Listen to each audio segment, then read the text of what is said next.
नमस्कार मैत्रिणींनो, मी Archana stitching with Archana Vaibhat चॅनलमध्ये तुम्हा सर्वांचं स्वागत आहे। आजच्या व्हिडिओमध्ये हा जो ब्लाऊज आहे आपण पेपर पॅटर्नवरून कटिंग केलेला आहे आणि त्याचं परफेक्ट फिनिशिंग कसं येतं तर ते पाहूयात। तर बघा, इथे पाठीला थोडीशी आपल्याला डिझाईन बनवायची होती कस्टमरला इथे, तर इथे पंचकोनी गळा घेतलेला आहे।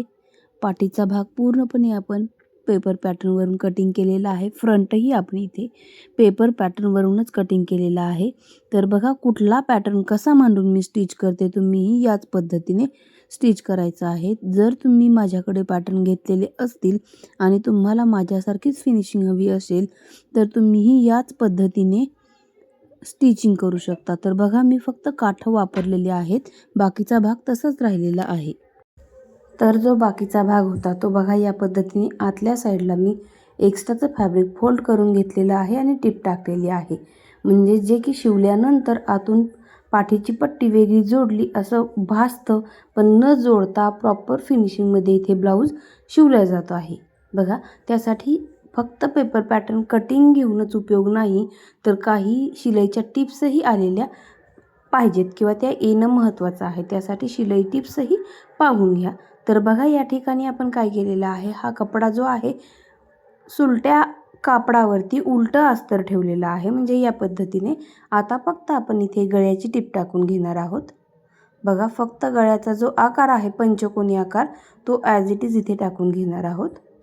इथे मी टिप टाकून घेतलेली आहे। या पद्धतीने जसा आकार आहे तुम्ही या जागेवरती गोल, चौकोनी, मटका कुठलाही आकार देऊ शकता। पानगळ्याचा आकार देऊ शकता, वेगळा डिझायनर आकार देऊ शकता, कुठलाही देऊ शकता, पण अशी टिप टाकून घ्यायची आणि एक्स्ट्रा जे कोने आहेत त्या कोण्यांवरती आपल्याला कट टाकून घ्यायचे आहेत।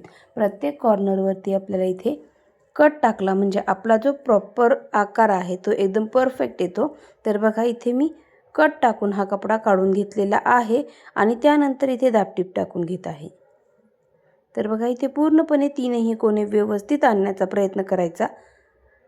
प्रयत्न नाही तर ते आलंच पाहिजे। प्रयत्न म्हणण्यापेक्षा आपलं काम जे आहे ते एकदम प्रॉपर आणि फिनिशिंगसोबत येणं गरजेचं आहे।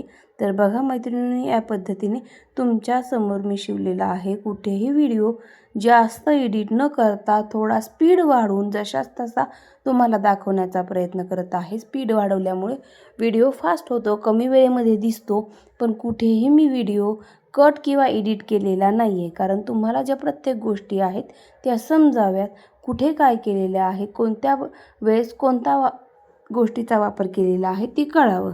तर बघा, गळ्याच्या साईडने टिप टाकली आणि लगेचच साईडचा भागही जोडून घेतलेला। त्यानंतर ही आलेली लेस आहे जी की ब्लाऊजलाच आलेली होती, पण त्यांना पाठीला आणि हाताला दोन्ही साईडला काठ पुरल्यामुळे आपण ही लेस पाठीच्या गळ्याला वापरायची आहे। जर तुमच्याकडे अशी लेस नसेल तर तुम्ही दुसरी ही लेस टाकू शकता। प्रत्येक वेळेस ब्लाऊजमध्ये लेस येतेच असं नाही, क्वचित एखादी वेळेस येते। तर ही जी लेस आहे याच्यामध्ये त्यांना मटका गळा हवा होता, पण मटक्यामध्ये ही जी सरळ लेस होती, फ्लेक्झिबल लेस नव्हती, तर ही ॲडजस्ट होत नव्हती। त्यामुळे आपण इथे पानगळ्याचा स्टेप ॲडजस्ट केलेला आहे। पानगळा म्हणण्यापेक्षा आपण इथे हा जो पंचकोनी गळा आहे तो ॲडजस्ट केलेला आहे, म्हणजे ही जी लेस आहे आपल्याला फोल्ड करून पंचकोनी गोल नाही, पंचकोनी आणि चौकोनी गळ्यावर ॲडजस्ट होऊ शकते। त्यामुळे मग याच्यामधला आपण पंचकोनी गळा चॉईस केलेला आहे। बघा, इथे आपण लगेचच सिटी लेस टाकून घेतलेली आहे। नॉटची मार्किंग करायची आहे। जर जमत असेल तर अशा पद्धतीने तुम्ही नॉट टाकू शकता, आणि जर तुम्हाला अशी जमत नसतील तर ब्लाऊज शिवल्यानंतर किंवा लेस लावायच्या अगोदर तुम्ही नॉट टाकू शकता। तर बघा, नॉट टाकायचे 3 पर्याय तुम्हाला सांगितलेत। लेस टाकायच्या अगोदर टाकू शकता किंवा ब्लाऊज पूर्ण झाल्यानंतर जर कस्टमरला नॉट हवे असतील किंवा नसतील हे विचारून जरी टाकले तरीही चालतं। तर बघा, इथे माझा नॉट टाकायचा राहिला होता, मग मी मार्किंग केलं आणि इथे नॉट टाकून घेणार आहे। या पद्धतीने नंतरही स्टिच करताना टाकलं तरीही चालतं। तर बघा, या पद्धतीने आपली डिझाईन जी आहे पूर्ण व्यवस्थित झालेली आहे। फक्त टक्स राहिले होते, टक्स देऊन घेतले आणि डिझाईन जी आहे पाठीची रेडी आहे। त्यानंतर आपल्याला आता बाहीची डिझाईन घ्यायची आहे। बघा, हा जो ब्लाऊजचे काठ आहे दोन्ही स्लीव्ज मी इथे कट केलेले आहेत आणि पाठही झालेली आहे। ब्लाऊज खूप छोटा होता त्यामुळे पाठ आणि स्लीव्ज दोन्हीही काठांमध्ये झालेले आहेत. बऱ्याच वेळेस ब्लाऊजला सिंगल काठ येतो आणि सिंगल काठामध्ये आपल्याला बॅक आणि स्लीव्ज दोन्हीही होत नाही, पण इथे झालेलं आहे. तरीही त्यांना डिझाईन हवी होती, तर त्यासाठी आपण ब्लाऊज पिसामधून निघलेले जे काही कोपरे आहेत ते या पद्धतीने त्याचा वापर करून घेतलेला आहे आणि असे समोसे बनवून घेतलेले आहेत. जर तुम्हाला समोसे येत नसतील तर तेही तुम्हाला पुढच्या व्हिडिओमध्ये दाखवेल. व्हिडिओ मोठा होत होता त्यामुळे समोसे डायरेक्ट बनवून घेतलेले आहेत. दोन्ही साईडने 2-2 किंवा 1.5 इंच तुम्ही ज्या पद्धतीने शिलाई मार्जिन घेता त्या पद्धतीने अंतर सोडायचं आणि या पद्धतीने आपल्याला एक एक करून इथे समोसा जो पॅटर्न आहे तो लावून घ्यायचा आहे. बघा इथे मी एक पॅटर्न लावून घेणार आहे. फक्त फिटिंगच्या बाजूला आपल्याला लावायचे नाही, कारण फिटिंगच्या बाजूला हा कपडा खूप जाड आणि टाईट होतो, मग ब्लाऊज फिट होतो. त्यासाठी फक्त आपल्याला समोरच्या साईडने तिथे लावायचे आहेत. बघा या पद्धतीने लावून घ्यायचे आहेत. जेवढे होतील तेवढे लावायचे आहेत. पातळ लावू नका, जेवढे तुम्हाला दाट लावता येतील तेवढे दाट लावा. हा ब्लाऊज खूप छोटा आहे, याच्यामध्ये फक्त 8च एक साईडला बसतात, तर मी 8च टाकलेले आहेत. जर तुमचे जास्त बसत असतील तर तुम्ही जास्तीचेही बसवू शकता. इथे जेवढे बसतील तेवढे मी बसवलेले आहेत, तर दोन्ही स्लीव्जला 8-8 बसलेले आहेत.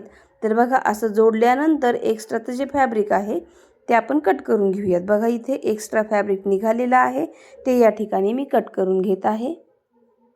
त्यानंतर आपण अस्तरची स्लीव्ज घ्यायची आहे. बघा या पद्धतीने अस्तरची स्लीव्ज मी घेतलेली आहे आणि काठांच्या हिशोबाने एकदम सरळ टिप टाकून घ्यायची आहे. काठ वाया जाऊ न देता इथे टिप टाकून घ्यायची आहे. बघा काठ अजिबात इथे मी वाया जाऊ न देता टिप टाकून घेतलेली आहे. त्यानंतर हे एक्स्ट्राचं फॅब्रिक कट करून घ्यायचं आहे आपल्याला आणि बघा अस्तर आतल्या साईडला फोल्ड करून हे समोसे जे आहेत ते बाहेर आलेले आहेत आणि या पद्धतीने मी दाब टिप टाकून घेतलेली आहे. पीस, समोसे आणि अस्तर तीनही बाजूंवरती आपली टिप बसलेली आहे, म्हणजे पक्क बसले इथे आहे टिप आणि डिझाईन जी आहे एकदम व्यवस्थित दिसते. मैत्रिणींनो याच पद्धतीने तुम्ही वेगवेगळ्या डिझाईन करू शकता. पेपर पॅटर्न जर तुम्ही घेतले तर तुम्ही कस्टमरचेही ब्लाऊज घेऊ शकता आणि अशा पद्धतीने डिझायनर ब्लाऊजही बनवू शकता. पेपर पॅटर्नवरून तुम्हाला साधेच नव्हे तर डिझायनरही ब्लाऊज शिवता येतात. बघा या पद्धतीने आपला डिझाईन तयार झालेली आहे.